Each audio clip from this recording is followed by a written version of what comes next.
ہماری کہانی کا نام ہے پاگل شیر۔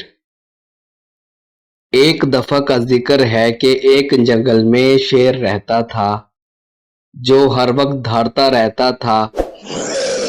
وہ جب بھی دھاڑتا جنگل کے باقی جانور ڈر جاتے۔ ایک دفعہ وہ جنگل کے درمیان سے گزر رہا تھا کہ اس کا سامنا خرگوش سے ہوا۔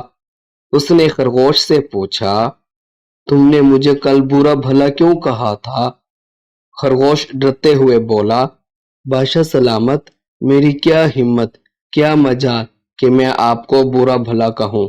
میری تو آپ سے 3 دن سے ملاقات ہی نہیں ہوئی۔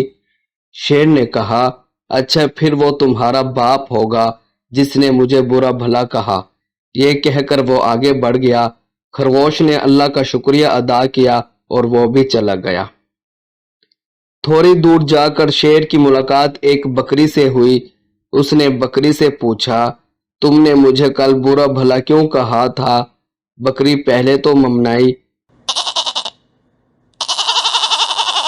پھر گھبرا کر بولی، بادشاہ سلامت، میں تو ایک کمزور سی بکری ہوں، آپ کو کیسے برا بھلا کہہ سکتی ہوں؟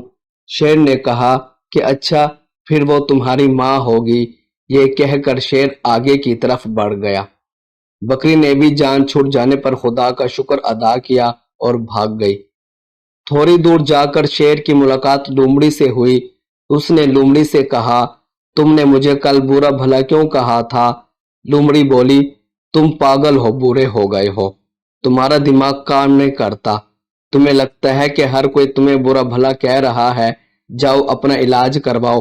یہ کہہ کر لومڑی چلی گئی، جبکہ شیر آنکھیں پھاڑے اسے دیکھتا رہا۔